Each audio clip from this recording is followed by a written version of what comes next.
And Jacob, towards the end of the speech, I'll ask you for the assistance with the tray behind you. Sure.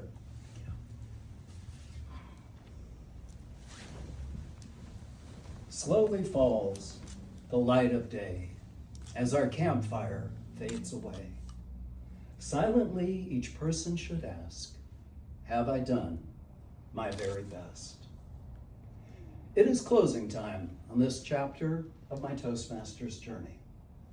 Now, how do you measure a Toastmasters journey?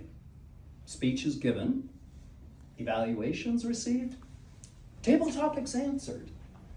How about this? Past, present, and future. Easy to remember. Lessons from my past speeches, the small impact I've had on the present club, and what the future might hold both inside Toastmasters and outside of Toastmasters, because yes, there's life outside of Toastmasters.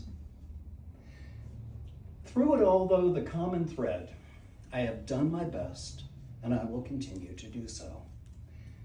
When I joined this club January of last year, I told you I would push boundaries, because that is how you grow. That is how you become a better speaker.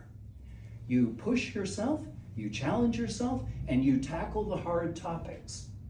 One of you said you were a little bit concerned about a speech you might give. I would say, Robert Nixon, go for it.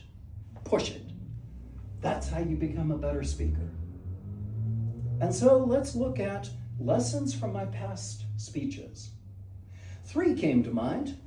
Expect the unexpected, know your audience, and audience, know your speaker, and be open and vulnerable. Expect the unexpected. Last year, I gave a speech called Dogs Are Better Than Cats, and I was prepared, or so I thought. As soon as I launched into that speech, though, and welcome, come on in. Ebenezer Scrooge is out there with the ghost of Jacob Marley. As soon as I launched into that speech, one of you started snorting and rubbing your head in disagreement. I was not prepared for the chaos that then followed. Paper airplanes were being thrown from the back of the room. 2 people started pretending they were asleep. I think one even lay down on the floor. One person ignored me as I was speaking and started doodling. 4 people got on their phones and started having very loud conversations. And Jacob finished it off by playing the piano for half of my speech. I was not prepared, so expect the unexpected, be prepared, and practice. John, I know you're going to be giving that speech. Have somebody in the adversarial role practice with you ahead of time, so when you deliver that speech in real time, you're ready. I think it goes without saying, point number 2, know your audience. You tailor your speech to your audience. You might even walk among your audience and listen to what they're talking about before you speak. And accordingly, then try to weave that into your speech. But audience, you should also know your speaker. For example, if I go to Jacob's comedy session, I'm expecting edgy humor. I would be disappointed if it wasn't. If I do not like edgy humor, I should not go to Jacob's comedy. That brings us to the infamous Diane Langston visit. Some of you were not there for Diane Langston. She did not like what I said during table topics, and she was offended by my speech afterwards. She spent the final 2 minutes of our meeting cursing out the club and me in particular. Diane did not know our club. Diane did not know me as a speaker. Audience, if you do not know your speaker, temper your response. Point number 3, be open and vulnerable. I have given many speeches here, much to Robert's chagrin, about Burning Man. Why? Because I am passionate about the topic. The best speeches come from your heart.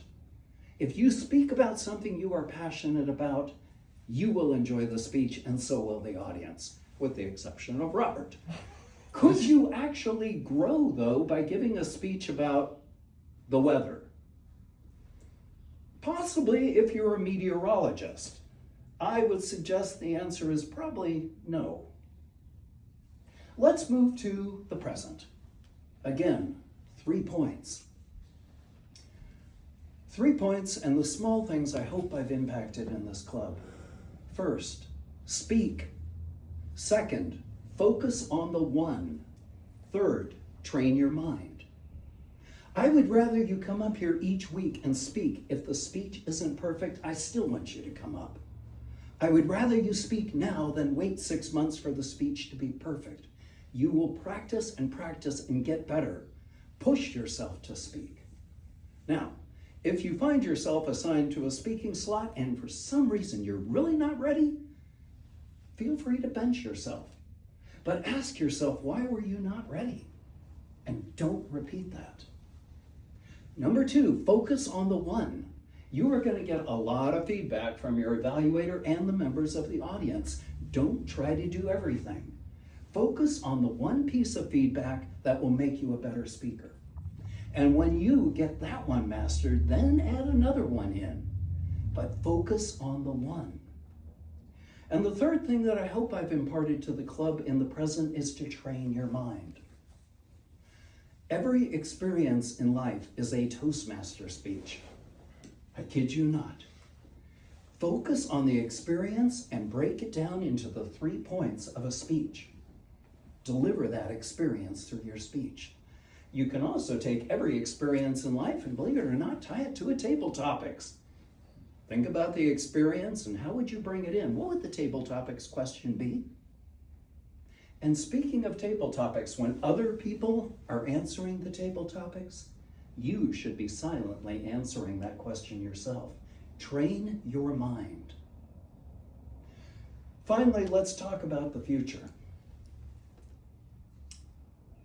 I am at the end of my speaking with this club. The second pathway is concluded. As those of you who know me, there is no such thing as free speech in Toastmasters.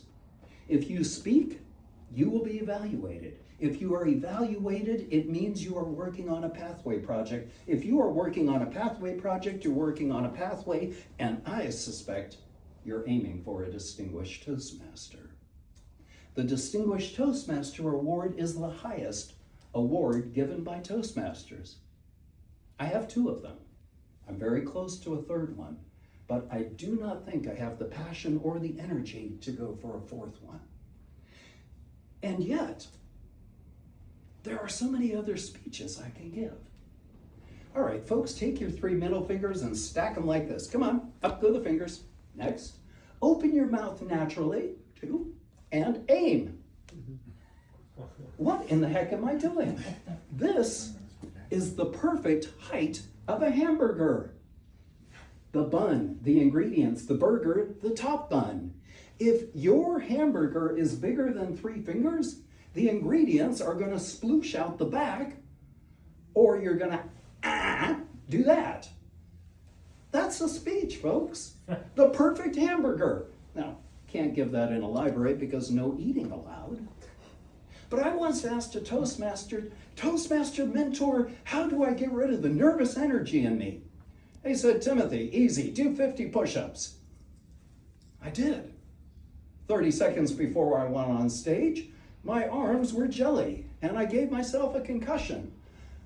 Here's another speech, though. Get rid of the nervous energy you feel by pinching your thumb and your index finger together tightly. Feel the energy dissipating, and feel the ridges of your finger and focus on that.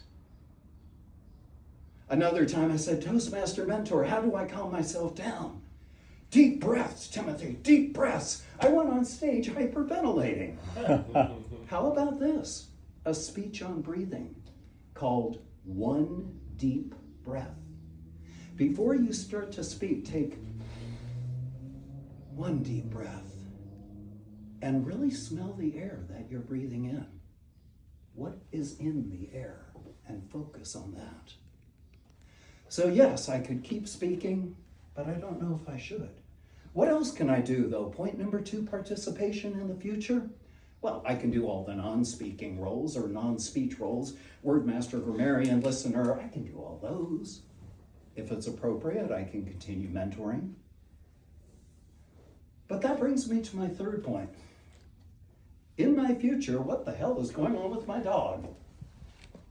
My dog is dying. Kaboom has bladder cancer, and I'm sorry to hear of yours, truly. Breast cancer, no bueno. Depending upon the veterinarian you talk to, my dog will be dead by December. July might consist of me going on a Canadian road trip to take my dog to show her where I was born, where I grew up. And then, of course, I'll be back possibly and being back here in August, but then Burning Man. That will be in late August. So I will be scattershot in my participation here. Toastmasters, it is closing time. Being Chinese, and Jacob, if you would do the honors, please, the tray. Being Chinese, I brought gifts. Non-alcoholic ones. Don't worry. So please, take one. But I'm also Irish. Hand it to him and pass it along. Thank you. I'm also Irish. There are alcoholic drinks in there as well. Please don't consume them until you get home. Jacob is a DUI expert, but we are not here to give him business. There's Irish whiskey in there as well as a Scotch, because the last song that is sung in an Irish pub is The Parting Glass. It was originally a Scottish song. It was absconded by the Irish. But since it falls unto me and my lot, that I should rise, and you should not, I gently rise and I softly call, good night and joy be to you all. Come fill to me the parting glass.